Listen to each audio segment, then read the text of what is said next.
Hello, good morning, नमस्ते and welcome back to my channel. तो आजकल आप लोग ये सवाल बहुत ज़्यादा पूछ रहे थे कि how I started my preparation when I was a beginner. तो आज मैं सब कुछ बताने वाली हूँ कि मैंने कब छोटी से छोटी शुरुआत की थी एसएससी की, या मेरे दिमाग में एसएससी का आइडिया ही कहाँ से आया था कि चलो ठीक है एसएससी की प्रिपरेशन करते, क्योंकि वो मैं सारा इसमें डिस्कस करूँगी और आप लोग जान पाओगे अगर आप बिगनर हो तो आपको प्रिपरेशन करने में कितना टाइम लगेगा या आपको प्रिपरेशन किस तरीके से करनी चाहिए, तो आपको थोड़ा आइडिया मिल जाएगा। तो स्टार्ट करते हैं वीडियो को। सबसे पहला सवाल मैं ये कवर करने वाली हूँ कि मैंने प्रिपरेशन स्टार्ट की कैसे थी, मतलब मेरे दिमाग में ये आइडिया ही कैसे आया कि चलो एसएससी की प्रिपरेशन स्टार्ट करते हैं। तो मैंने अपने घर में ऐसा माहौल देखा, मतलब मेरे जो मामा थे और उनके जो फ्रेंड्स थे वो पहले दिल्ली कोचिंग करके आए थे और फिर उसके बाद में उन्होंने 1 साल सेल्फ स्टडी की थी हमारे घर के पास में। मतलब मुझे इतना इंस्पायर करते थे उन चीज़ों के लिए कि ऑफिसर बन जाएगी तो ये होगा वो होगा, मतलब उस लाइफ के बारे में इतना बताते थे। तो मेरे अंदर भी यूँ हुआ, 12th के बाद की बात है, एक्चुअली 10th और 12th के बीच की प्रोसेस है ये। तो मेरे अंदर यूँ होने लगा कि नहीं भाई अब ऑफिसर बनना है और एसएससी सीजीएल ही क्रैक करके बनना है। और जब मेरी 12th कंप्लीट हुई तब वो सारे जो हैं ऑफिसर रैंक पे हैं अब, और तब उनके एग्ज़ाम्स क्लियर हो रहे थे और कुछ कुछ इंटरव्यू उनके चले जा रहे थे। तो अभी वो सारे अपनी अपनी जो फील्ड्स हैं, जॉब्स हैं, उनके अंदर ऑफिसर्स हैं। तो अभी मैंने प्रिपरेशन स्टार्ट की कैसे थी, मैंने अपनी प्रिपरेशन स्टार्ट की थी फर्स्ट ईयर से, यानी कि मैंने अपनी प्रिपरेशन स्टार्ट की थी 2018 से। तो मैं हॉस्टल में थी और हॉस्टल जो था वो कैंपस में था, मतलब मैं जहाँ भी कॉलेज कर रही थी तो कॉलेज का जो बिल्डिंग थी जहाँ पे मैं पढ़ने जाती थी प्लस जो हॉस्टल था वो एक ही कैंपस में था। तो हमें बाहर जाना अलाउ नहीं था, प्लस अंदर कोई कोचिंग्स थी नहीं कॉम्पिटिटिव एग्ज़ाम्स के लिए, और हमारे पास फ़ोन भी नहीं हुआ करता था, वहाँ पे फ़ोन भी अलाउ नहीं था उस कॉलेज में। तो मुझे ये पता था कि मुझे जो भी प्रिपरेशन करनी है वो कुछ ऐसी करनी है कि मेरे पास फ़ोन नहीं होगा पढ़ने के लिए, प्लस मैं कोचिंग नहीं ले सकती हूँ यहाँ पे, तो मैं कुछ ऐसा पढूँ जो मैं खुद से पढ़ सकूँ। तो मेरे मामा और जब एग्ज़ाम क्लियर कर चुके थे तो उन्होंने मुझे प्रीवियस ईयर क्वेश्चंस प्लस मुझे बुक्स दे दी थी अपनी कि भाई तू इनसे पढ़ ले, हमारा तो हो गया। तो फिर मैं एक रीजनिंग की बुक ले गई थी अपने साथ में वहाँ पे कि भाई ठीक है मुझे जितना भी टाइम मिलेगा कॉलेज के बाद में मैं ये पढ़ लूँगी, क्योंकि रीजनिंग एक ऐसी चीज़ है, मैंने एनालाइज किया, मतलब मैंने सारे सवाल वगैरह देखे प्रीवियस ईयर वगैरह, तो मुझे ये समझ में आया कि रीजनिंग इज़ अ थिंग कि वो मैं हैंडल कर सकती हूँ बिना किसी टीचर के या बिना यूट्यूब या ऑनलाइन टीचर के। तो मैंने फर्स्ट ईयर में सिर्फ और सिर्फ रीजनिंग की बुक पढ़ी थी, खुद से पढ़ी थी, मतलब सारे सवाल खुद सॉल्व कर डाले थे। तो ये थी मेरी फर्स्ट ईयर की कहानी। उसके बाद में आते हैं सेकंड ईयर। सेकंड ईयर में जब मेरा कॉलेज स्टार्ट हुआ था और एग्ज़ाम मेरे कॉलेज के स्टार्ट होने से 1-2 महीने पहले के बीच में मेरे पास जो टाइम था वो था मेरे पास 6 महीने। तो 6 महीने में मैंने एनालाइज किया कि मैं किस चीज़ की कोचिंग कर सकती हूँ, मतलब एसएससी की कर सकती हूँ या नहीं। तो मुझे लगा कि ऐसे मुझे इंग्लिश और मैथ्स की कोचिंग और करनी है, बट अब 6 महीने में मैथ्स की कोचिंग पॉसिबल नहीं थी। तो मैंने सोचा चलो ठीक है इंग्लिश की कोचिंग कर लेते हैं, क्योंकि मुझे फिर बाद में कॉलेज का पढ़ना होता है, तो अगर मैं मैथ्स का करूँगी तो मैं मैथ्स का कोचिंग और कॉलेज की पढ़ाई को एक साथ नहीं चला पाऊँगी। सेकेंड ईयर के अंदर मैंने ऑफलाइन कोचिंग ली थी, ये हुआ मेरा सेकेंड ईयर का जो था सिनेरियो वो। उसके बाद में मैंने कॉलेज के सेकेंड ईयर के एग्ज़ाम्स दिए और उसमें पास हो गई।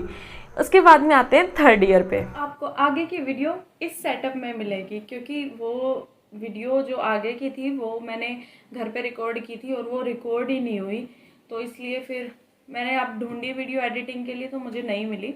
तो अब मैं दिल्ली आ चुकी हूँ, तो अब मैं इस सेटअप के साथ में इस वीडियो को आगे वाली को रिकॉर्ड कर रही हूँ। थर्ड ईयर में फिर वही दिक्कत थी कि अगर मैं मैथ्स की कोचिंग करूँगी तो क्या होगा कि एग्ज़ाम आ जाएंगे मेरे कॉलेज के और फिर मैं मैथ्स की एसएससी की कोचिंग को कंप्लीट नहीं कर पाऊंगी। तो मैंने सोचा कि एक एसएससी का बेसिक कोर्स ले लेते हैं, गाँव की ही पास की किसी कोचिंग में एसएससी का बेसिक जो बैच होता है वो ले लिया था। लेकिन 2 महीने उसकी तैयारी करने के बाद में ये था असिस्टेंट लोको पायलट टेक्नीशियन वाला एग्ज़ाम था जिसका प्री क्लियर हुआ था। तो अब मेंस के लिए मुझे तैयारी में टाइम चाहिए था और शायद जनवरी में ये एग्ज़ाम था, मुझे अच्छे से याद नहीं है।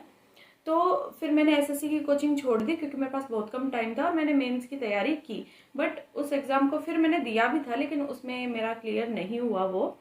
फिर उसके बाद में मेरे कॉलेज के एग्जाम्स आ गए और मैंने उसके लिए पढ़ाई की। लास्ट जब एग्जाम था कॉलेज का तो उसके एक दिन पहले ये आता है नोटिस कि कोरोना की वजह से आपके जितने भी एग्जाम्स हैं वो पोस्टपोन किए जाते हैं और आपका जो एग्जाम बच रहे हैं वो बाद में होंगे।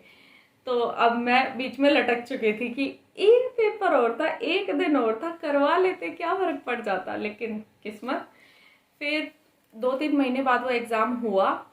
उसके बाद में मैंने राकेश यादव सर का मैथ्स का कोर्स परचेज किया करियरविल पे ऑनलाइन, और फिर मैं उससे पढ़ाई करने लग गई थी।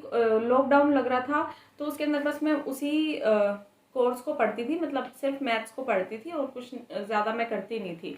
लॉकडाउन में नीयत जो है वो खराब हुई थी, तो मैंने लॉकडाउन के अंदर एसएससी की तैयारी की नहीं। उसके बाद में जब 2021 का थोड़ा सा 1-2 महीने चले गए, उसके बाद में फिर मैंने स्टार्ट की प्रिपरेशन एसएससी सीजीएल की प्रॉपर, मतलब सीरियस होके।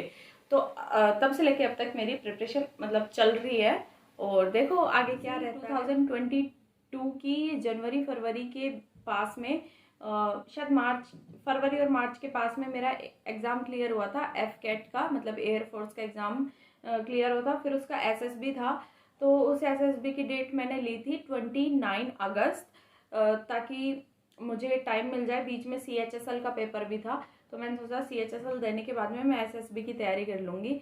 बट फिर क्या, अगस्त के अंदर मेरी तबीयत ज़्यादा ख़राब हो गई, लास्ट के मतलब 29 अगस्त जब आने वाली थी उसके आसपास, और फिर मैं एसएसबी देने नहीं जा सकी थी।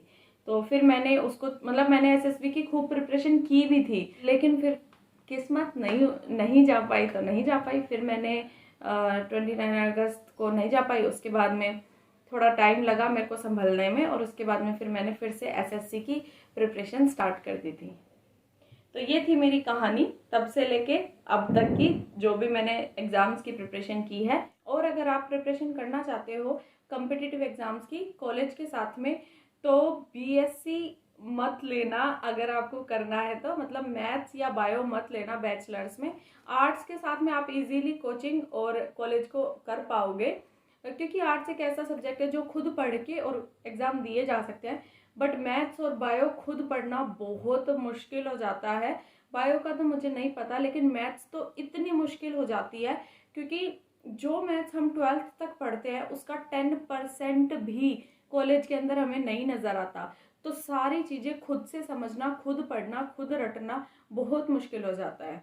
तो अगर आप कॉलेज भी जा रहे हो फिर कोचिंग भी ले रहे हो तो सही है। बट अगर आप सिर्फ कोचिंग ले रहे हो और कॉलेज सोच रहे हो कि एग्ज़ाम आएंगे तो मैं कर लूँगा, जैसे हितैषी दीदी ने किया था, तो बहुत मुश्किल हो जाएगी। अगर मुझे किसी ने बताया होता तो मैं ऐसा ना करती। बट ठीक है, वो टाइम निकल गया, अब वापस ना आ जाए ऐसी मैथ्स मुझे वापस रटनी ना पड़े फिर से। तो आज के लिए बस इतना ही। Okay, tata bye.